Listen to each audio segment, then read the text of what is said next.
It is 1938, and the pace of history is accelerating. The continent of Europe spirals towards war with an ever-increasing, ratcheting tension. 20 years previously, World War I had ended. The war to end all wars had been the product of deep tensions between the nations of the continent. The new nation in Europe, Germany, the most powerful, the most populous, the most industrious, jostled for its place as a great power. The older great powers, France, Russia, and Great Britain, resented the newcomer. Rivalries and resentment burst into a terrible war. Europe was to mourn the loss of an entire generation of the young, of the best, and the bravest. When the war ended, it ended not cleanly, not finally, not decisively, but in a way that meant a major war would soon return to Europe. Germany collapsed in defeat, but remained the largest, the strongest, and the most powerful nation-state in Europe. Germany believed its army had not been defeated. The German people had not seen their country invaded. Their cities, their towns, their countryside was not devastated. Germany's soldiers had marched home in good order, not as pathetic defeated rabble. The myth grew of a stab in the back, of betrayal by enemies within Germany. The peace treaty of Versailles was not a peace settlement. It punished Germany with loss of territory. It punished with reparations, tremendous sums of money that were to pay for the war, pay to rebuild France, pay the debt European countries owed to their American ally. It punished Germany by destroying the nation's proud armed forces. The German army was to be a fraction of its pre-war strength and deprived of the most modern weapons. The settlement did not destroy Germany as a threat, as a rival, and it provided Germany with yet new grievances. The new map of Europe created a patchwork of small, weak countries on Germany's eastern border, countries with which Germany now had scores to settle. Versailles kept the war alive in the mind of every German. In a Germany resentful of history, in a Germany suffering endless economic crisis after economic crisis, a movement and a leader arose that gave voice to those resentments and promised action. A movement that promised rescue. A leader who promised redemption and renewal of German destiny. Hitler and the Nazis rose to power through the structures of German democracy and then abolished those same freedoms. Nazi Germany proceeded to systematically destroy the post-World War I settlement and the structure it defined for Europe. All over the continent and all over the world, the pace of change, the flow of events accelerated. Japan began on a path to militaristic rule, based on a belief in Japanese racial supremacy. The Second World War really beginning perhaps in 1937 with Japan's brutal, furious, and avaricious attack upon China. War returned to Europe in Spain as the Civil War tore the nation limb from limb. The fires of war fueled by the extremes of fascism and communism, with the democracies standing in impotent neutrality. The second fascist power in Europe, Italy, embarked on a war of conquest, annihilating the independent African country of Abyssinia. The lesson to the world was that violence was the means to the end and would be unopposed. Hitler unpicked Versailles, rearming the German nation, turning with hungry and aggressive eyes to his weaker neighbors. Germany was united with Austria, a move that made Germany even stronger. The democracies were torn. America retreated behind the oceans in isolation. France, in cynical defeatism, built the Maginot Line as a shield against aggression, but feared to renew the war. Britain had no desire for war and saw justice in Hitler's demands. The democracies aimed to resolve the problem of Germany without resort to war, to use diplomacy, negotiation, and fair compromise. The word history has come to use of these times is appeasement. It is the autumn of 1938, and Hitler has turned his gaze to Czechoslovakia. A conference of nations is called in Germany, at Munich.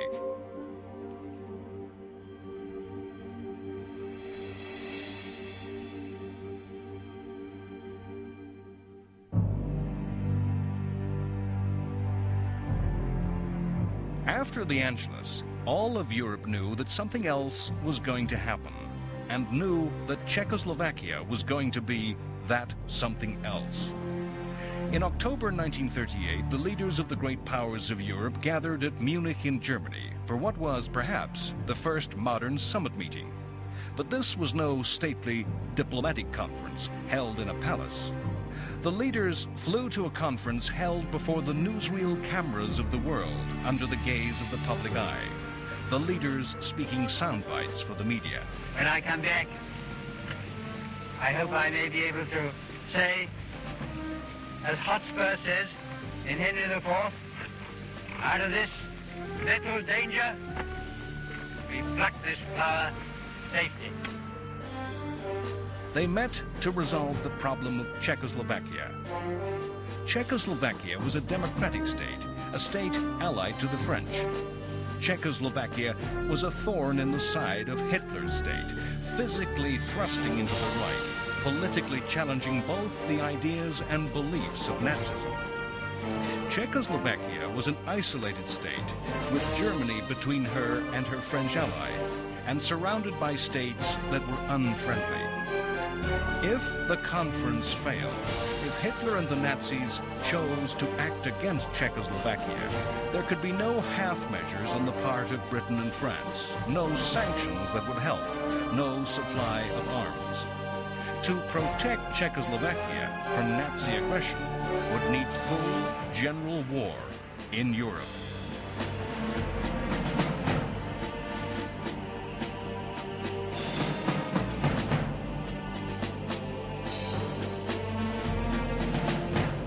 The nation whose future lay on the table at Munich had a modern army, but was not a fundamentally strong state politically.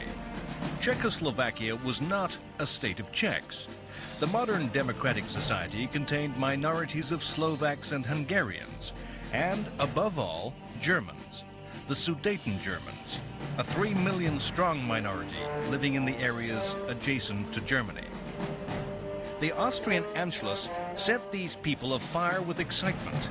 They were aflame, ungovernable, stirred by a call of history, destiny, and blood. The citizens of Austria abandoned democracy for nationalism. The Germans of Czechoslovakia went the same way. Hitler did not foment the nationalism in the Sudeten Germans. He simply tapped into passion and desire that already existed. Of course, Hitler sought to liberate his fellow Germans, but he also wished to eliminate the Czech nation as an ally of the French and add Czechoslovakia's modern industrial economy to Germany.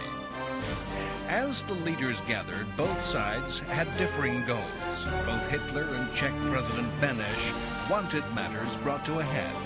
Hitler and Beneš did not want to compromise. The Czechs knew that any concession to the German minority would bring demands from their other minorities. Hitler wanted total success. The French and the British wanted a compromise. They did not want to risk war or humiliation. In negotiation, the British, led by Chamberlain, actually thought the Sudeten Germans were a minority whose rights were ignored by the Czechs. The French had an alliance with Czechoslovakia, an alliance the French made for French benefit, to threaten Germany with war on two fronts. Now they realized they were impotent to aid their ally, and desperately needed to avoid the humiliation of breaking their promises to the Czechs. Chamberlain reluctantly said, "If Germany did decide to destroy Czechoslovakia, I do not see how this can be prevented." The objective of Britain and France at Munich was not to restrain Germany, not to counter Hitler's ambition. It was to make the Czechs give ground, to make concessions that would prevent a general European war. The Czechs aggressively opposed concession. At one point, in the spring of 1938, they had mobilized their entire army and placed it against the German border, terrifying Britain and France. All throughout the summer of 1938, the great powers of Europe had circled round each other, guessing each other's intentions. Benesch thought that by defiantly raising the stakes, he could make Britain and France threaten war, and so make Hitler back down. Hitler, knowing Britain and France's reluctance to go to war, insisted on having his way, rejecting compromise after compromise, angrily accusing the Czechs of attempting to ethnically cleanse the Sudetenland, and insisted that the Sudeten people would only be safe as part of Germany. Chamberlain was certain of Hitler's good faith when the German promised that he had no further demands of Czechoslovakia than the liberation of the Sudeten Germans. The issue came to head with the international summit meeting held at Munich on September 29th. Hitler made no demands at this meeting. He waited for the proposals to be offered. The Anglo-French offer to Hitler was everything he asked, the Sudetenland to be incorporated. Chamberlain firmly believed that the incorporation of the Sudeten Germans was the right thing to do, and believed Hitler when he said that he had no desire to rule the Czechs. The Czechs were told that if they did not accept, they, the Czechs, would be responsible for the war and could expect no help. The Czechs signed, and the Sudetenland became part of the German Reich.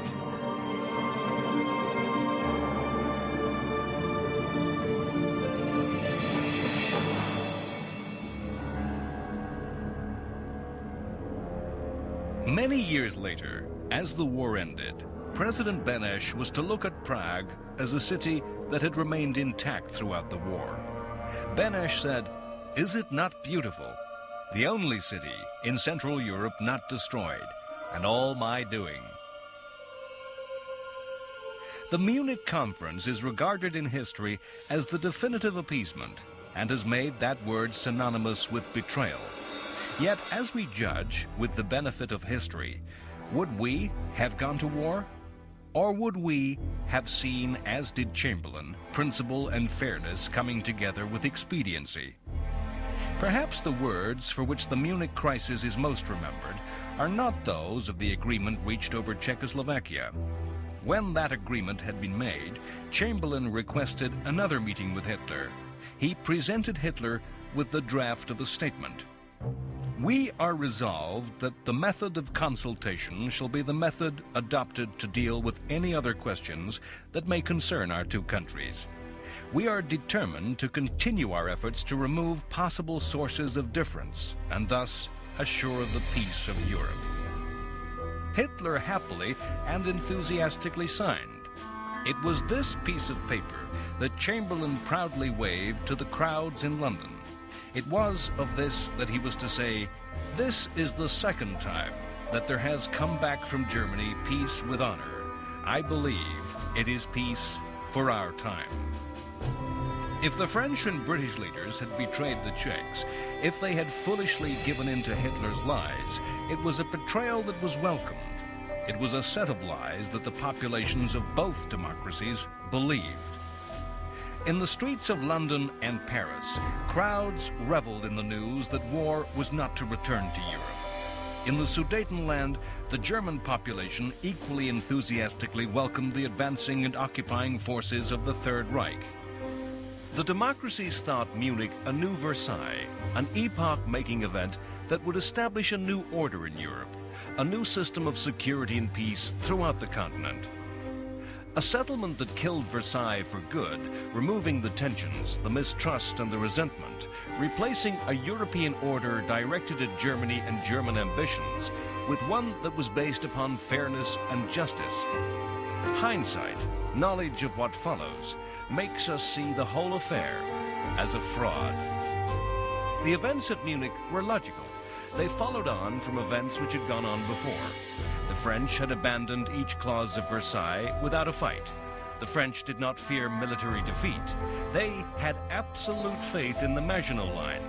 But they saw no point in going to war over minor issues and abandoned their ally when it threatened to bring war. The United States was not present at Munich.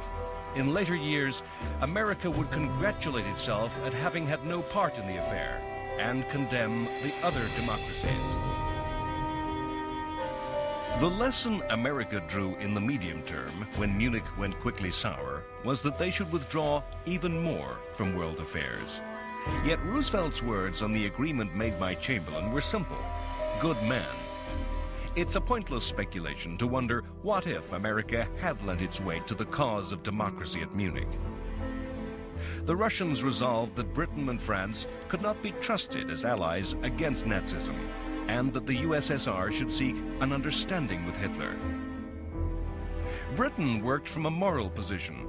Britain's position was that Germany did have a moral right in the Sudeten territory.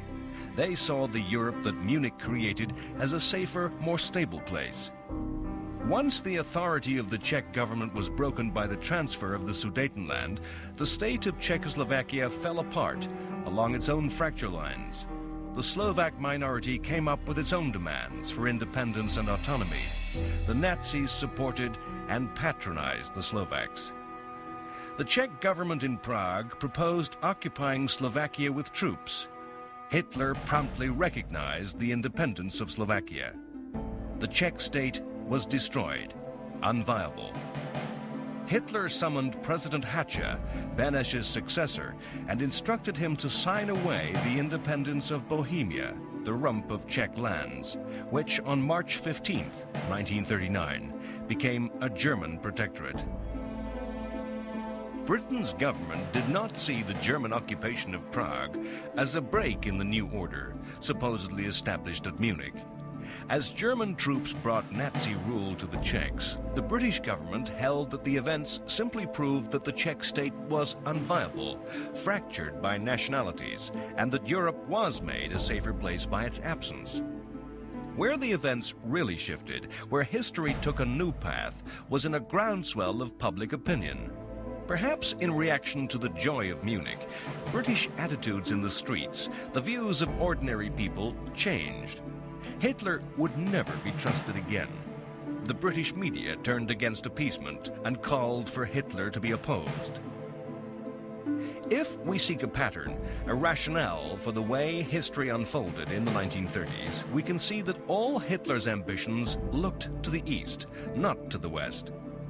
Germany had lost territory to France in the west, Alsace and Lorraine, but there was no clamor for these areas to come under German rule.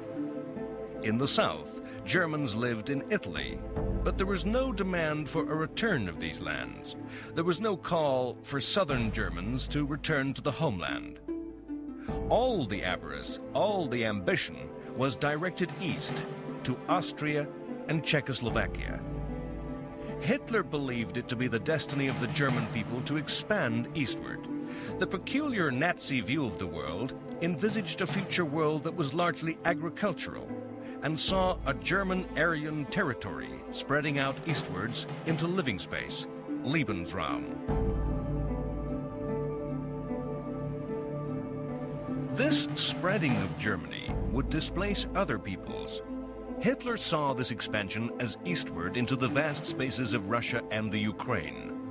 When the Nazi troops completed the annexation of Czechoslovakia on March 15, 1938, within days, German diplomats renewed demands of Poland that the city of Danzig be returned to Germany, and that Germany be given a rail and road link to East Prussia, a German corridor across the Polish corridor. Danzig was a German city. The corridor was German land, lived in by Germans, given to the new state of Poland at the end of World War I. The Poles rejected the German demands out of hand. The British government almost immediately offered Poland an alliance. Previously, Britain had avoided making formal promises and commitments against the Nazis. The alliance, though, committed Britain, restricted the options open to the British government. France had made alliances in order to threaten Germany, but found itself in danger, not safer. Britain made its alliance as a gesture, as a warning to Hitler. It was a complete reversal of British foreign policy since the First World War. However, to what sort of country had Britain joined France in alliance? The lands which were occupied by Poland were territories fought over, shared and reshared by German states, Austria and Russia. The Polish government was not a democracy in the same mold as Britain or France. The Polish government was dominated by the military. The ruling party, the cleansing movement, attempted to dominate all aspects of Polish life. Poland was an aggressive country that sought to punch above its weight. It refused to contemplate a compromise. The Polish government was headed by men with the same appetites for bluff who gambled on intimidating opponents, as did Hitler. World War II was the unfinished business that remained from World War I. Much of that unfinished business lay between Germany and her former enemies, and between Germany and the smaller countries in the East. Poland had its own unfinished business with Russia, or rather the Soviet Union. The eastern border between Russia and Poland was not defined, and in the end was established in a series of armed confrontations in the early 1920s. If Hitler had ambitions in the East, it would be true that Poland equally looked to Soviet territory with envy. The climate of aggression was hardening all over the continent of Europe. In the spring of 1939, Italy invaded and occupied Albania. Mussolini, always keen to emulate Hitler, always driven by envy of Germany, and resentful of the success and dominance of what he thought the junior fascist power in Europe, mounted an attack on his neighbor across the Adriatic. The victory of the Italians was easy. Albania, with a population of barely 1 million, was the most primitive state in Europe. Politically a tribal monarchy, riven by feudal clans and factions, the country was taken over in days, with almost no fighting. Annexed to become Italian territory, the King of Italy declared the King of Albania. Mussolini intended that Albania be used as a stepping stone on a path of conquest throughout the Balkans and southern Europe, to enable Italy to dominate the Mediterranean. In an attempt to head off war with Germany over Poland, Britain and France recognized and accepted the Italian action.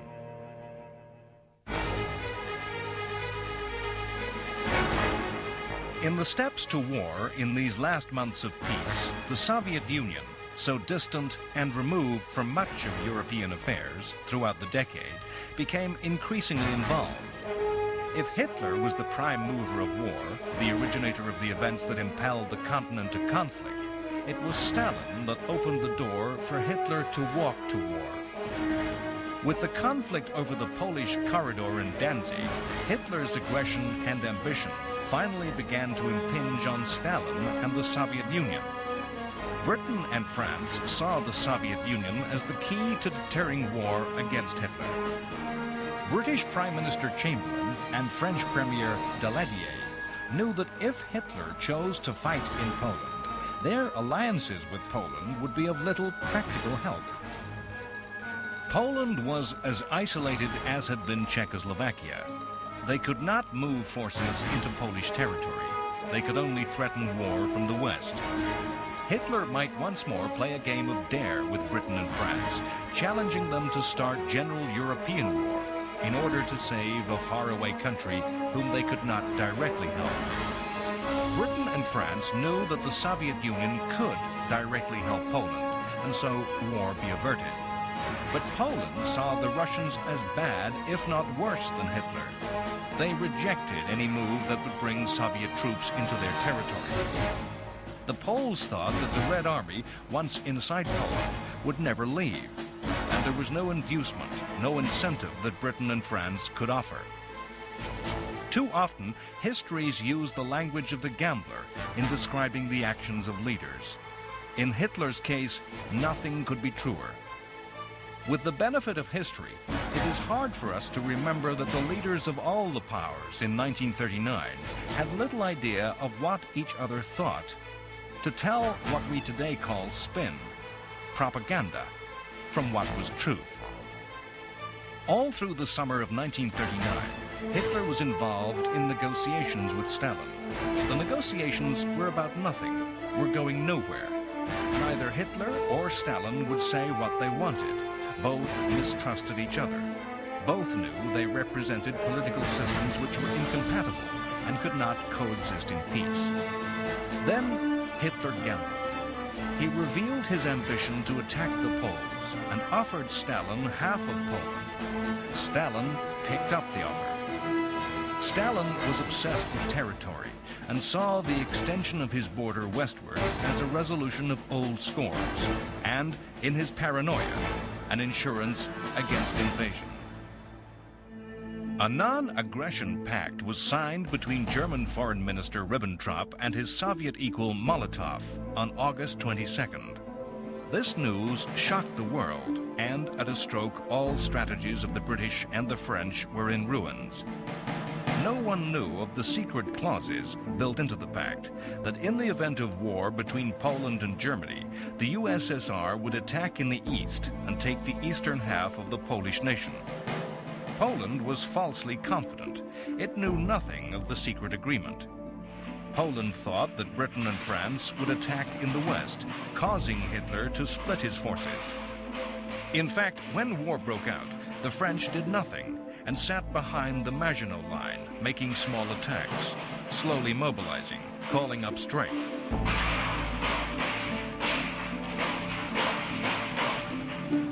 The British were organizing the movement of their army across the sea.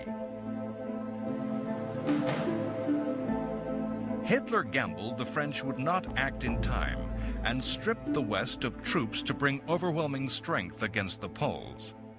He planned a campaign so fast the French and British would be forced to watch helplessly as Poland was destroyed. Poland's army was outnumbered, outflanked, and obsolete in equipment. The Polish cavalry still used horses. There were virtually no tanks. Mostly obsolete aircraft had to counter a state-of-the-art Luftwaffe. On August 31st, Poland attacked Germany. In fact, German SS troops faked an aggression.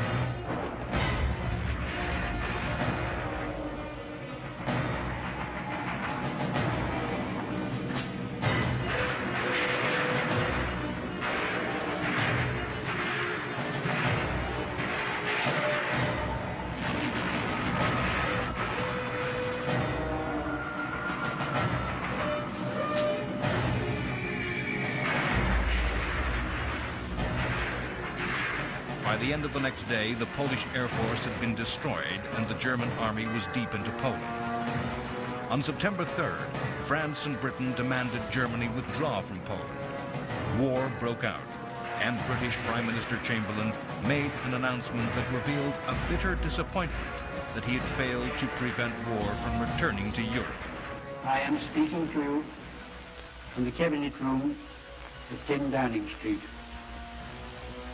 This morning, the British ambassador in Berlin handed the German government a final note stating that unless we heard from them by 11 o'clock, that they were prepared at once to withdraw their troops from Poland, a state of war would exist between us. I have to tell you now that no such undertaking has been received, and that consequently this country is at war with Germany.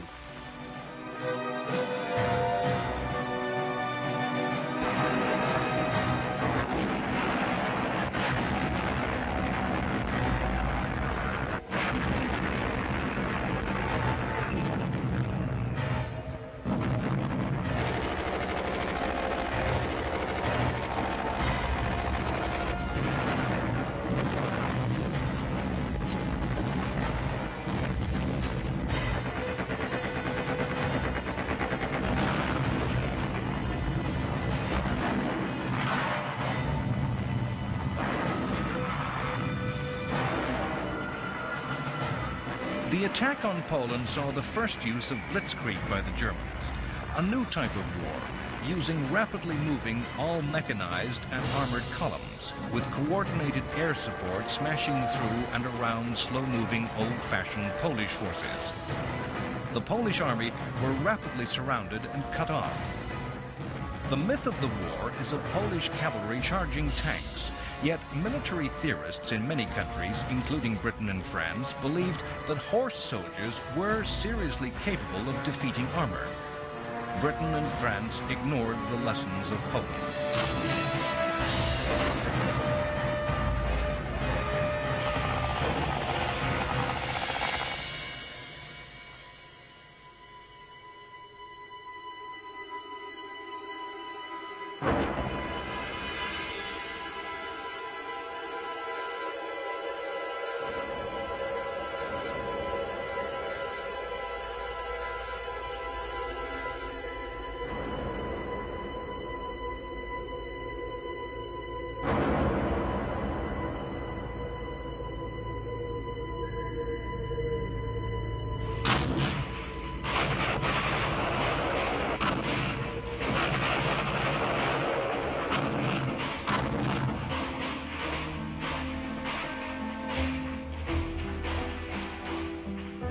By October 6th, all Polish forces had surrendered. Cynically, the Russians waited until it seemed certain that Germany would triumph, and finally moved on September 17th. The German victory was stunning. In less than 1 month, at a loss of less than 14,000 dead, the Poles were defeated. Britain and France were shown as impotent.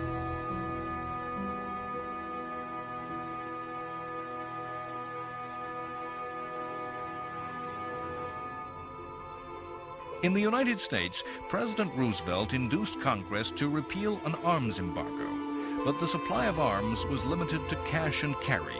Arms had to be paid for in hard cash and could not be exported in American ships.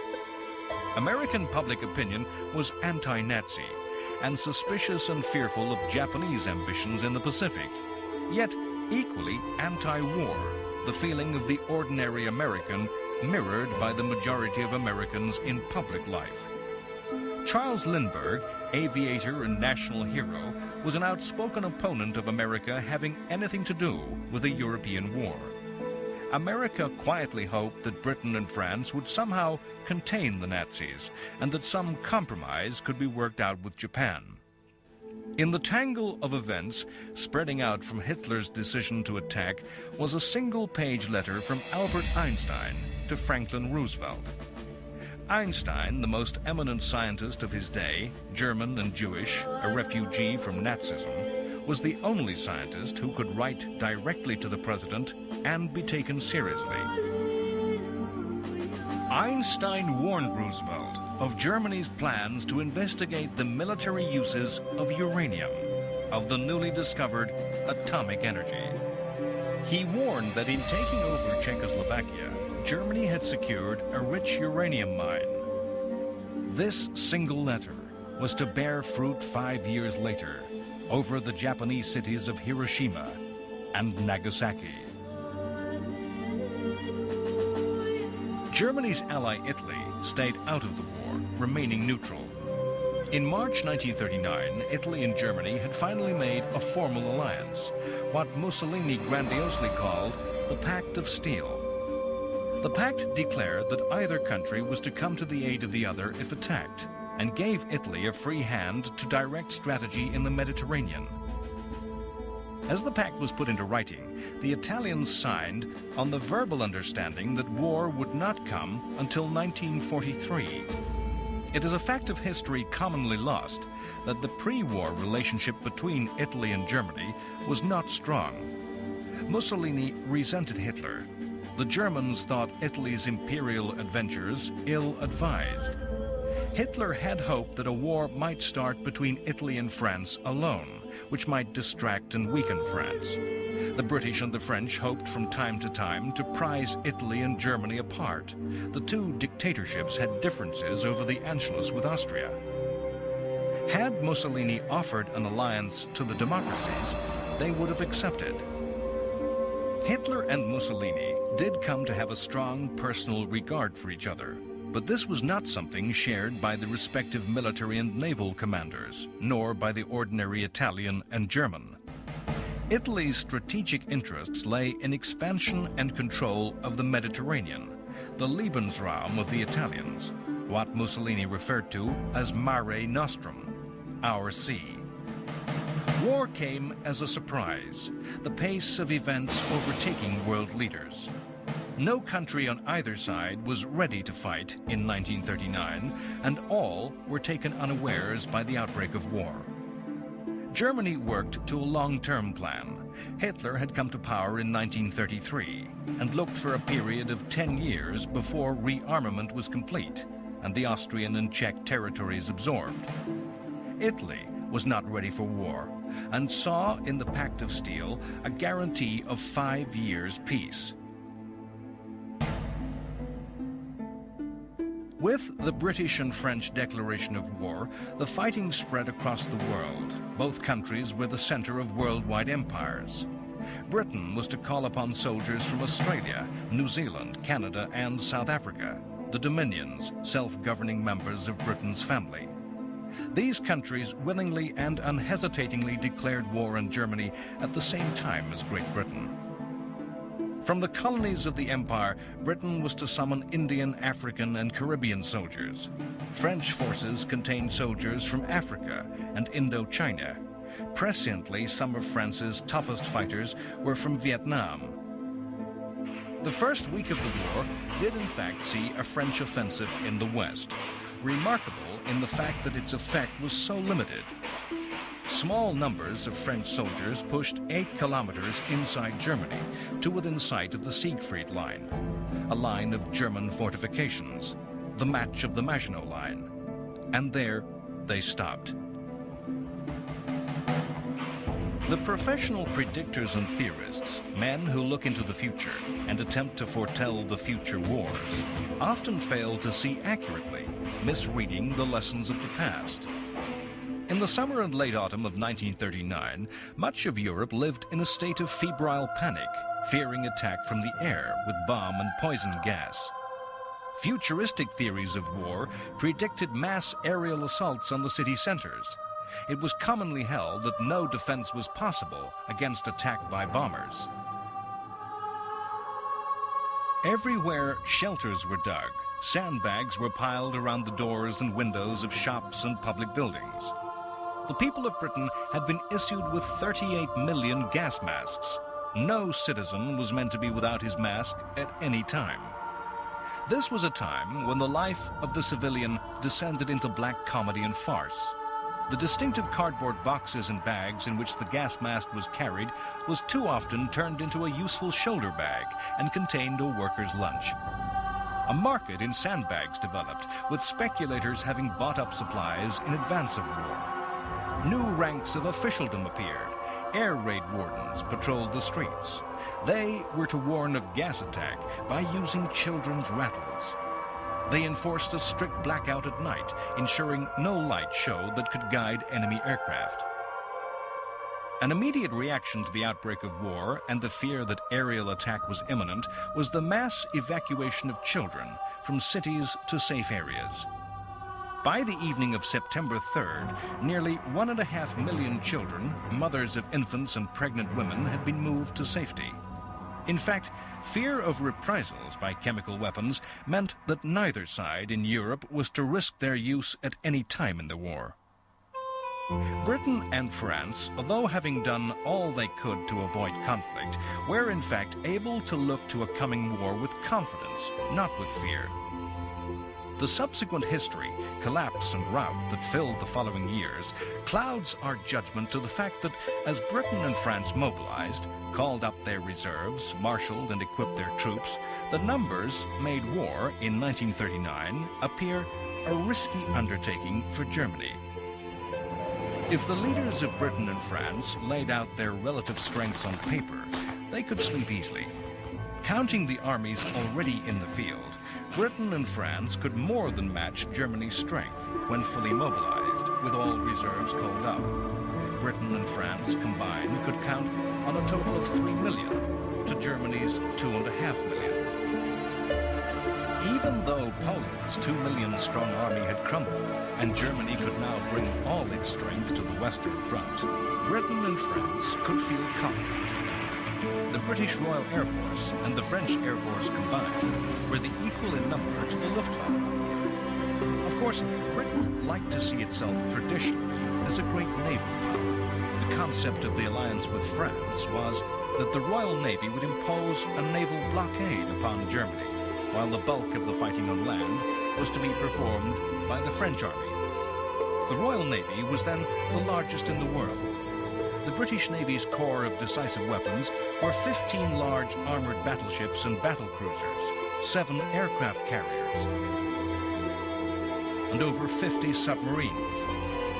France, Britain's traditional naval enemy, had a fleet of 9 battleships and over 70 submarines. Germany's navy was small, 5 battleships and 50 U-boats. In World War I, the war at sea had played a hidden part in the war. The German submarine campaign had nearly forced Britain from the war, destroying the imports of food from the empire, which Britain needed to feed its population. In the later years of World War I, a fierce blockade by the Royal Navy had caused famine amongst the German population. Britain was vulnerable because so much of her food and materials came over long, extended sea lanes. Germany, because her coastline was so small, easily blockaded a few ports that could easily be closed shut. As the navies prepared for war, it was thought the war would be played to the same script as ever.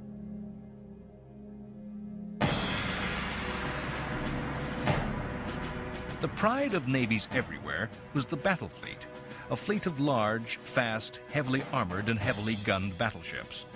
The number and size of these vessels was taken as a measure of the virility of each nation. On these measures, the cards were stacked heavily against Germany.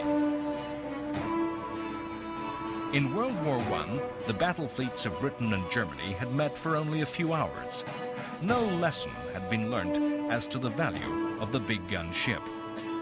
In between the wars, the size of the fleets and the size of the ships in those fleets were limited by international treaties. The coming war was to show that the battleship was no longer the capital ship, the decisive weapon of naval warfare. Aircraft were to make these ships too vulnerable to attack. A few cheap aircraft made on the production line in weeks could easily destroy a major warship that could take years and massive sums to rebuild. But this was not clear in 1939.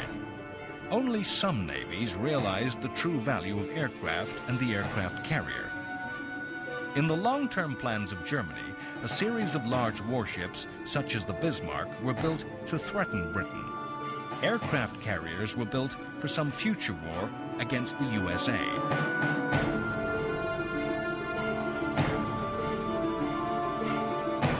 The submarine was regarded as so potent a weapon that it had been banned by the Versailles Treaty. The submarine as U-boat is forever associated in mythology as the definitive Nazi weapon.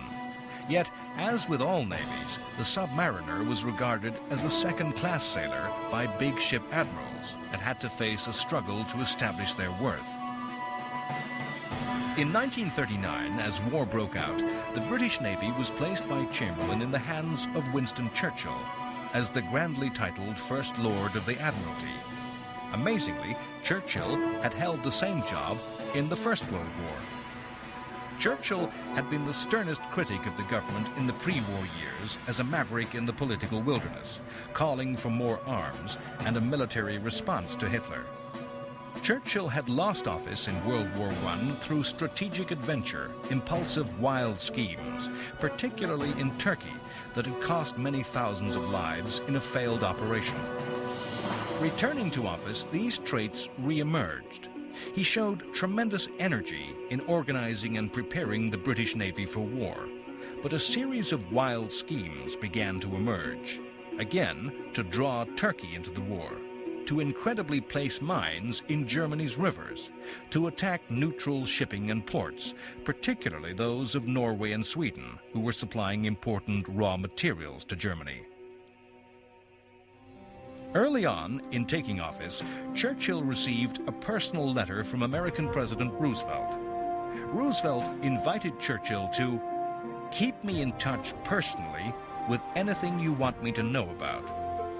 The personal relationship between these two men, bypassing the administrations and structures of their respective countries, was to be of crucial importance in the coming years.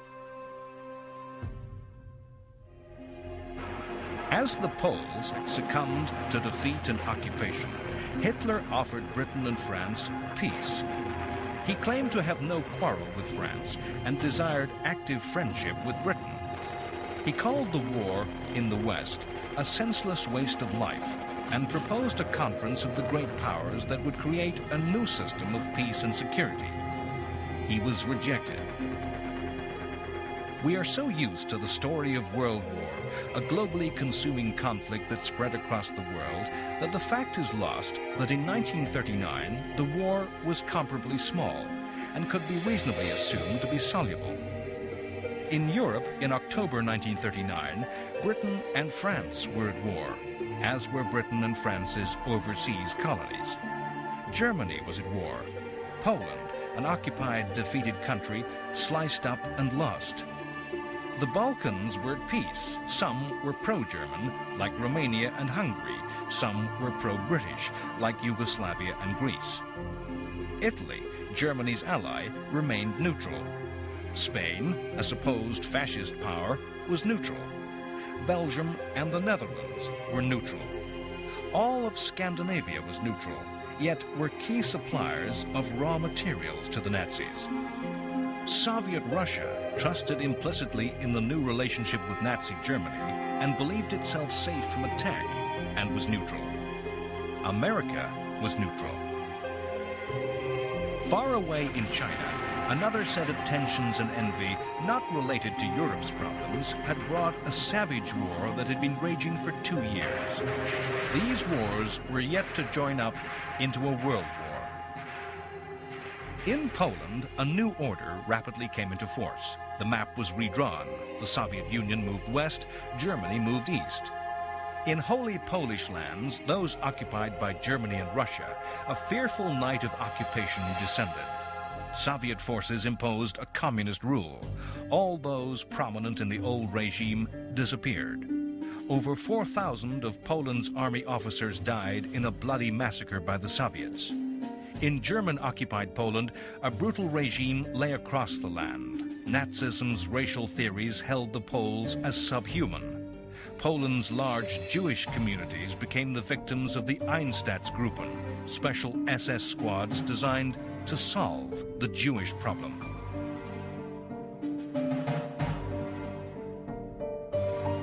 Freed of any fear of attack from the east, German will and forces turned to the west and began to assemble its might against the democracies. Yet, as the war settled into its third month, a strange calm descended in Britain and France. The shock of Poland's defeat receded.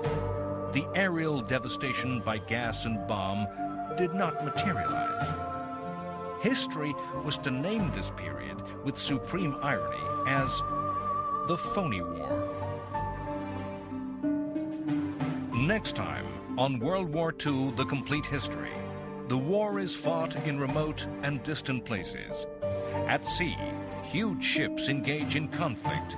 The British Navy corners the German battleship Graf Spee and forces her captain to scuttle his ship rather than face certain destruction. In the winter snows of Finland, the Soviet Union takes advantage of the new situation, invading, seeking to conquer the smaller state. The tiny Finnish army runs rings round the Russians amidst the forests and lakes. To the people of Britain and France, the war seems far away. It is the unreal war, the phony war. In the fields of northern France, a new British expeditionary force, in name and appearance so like its predecessor of 1918, takes its place alongside the French.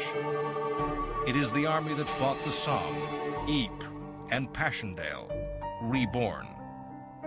To the south, the French man and reinforce the Maginot Line, their new Verdun, an impregnable fortress which the Germans shall not pass. The world awakes from the dream of the phony war to the nightmare of reality.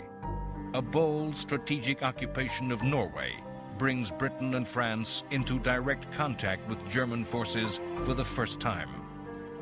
The result is fiasco, as British forces fall back in retreat. As a result, the British government falls and is to be headed by a man of destiny whose time has come, Winston Churchill.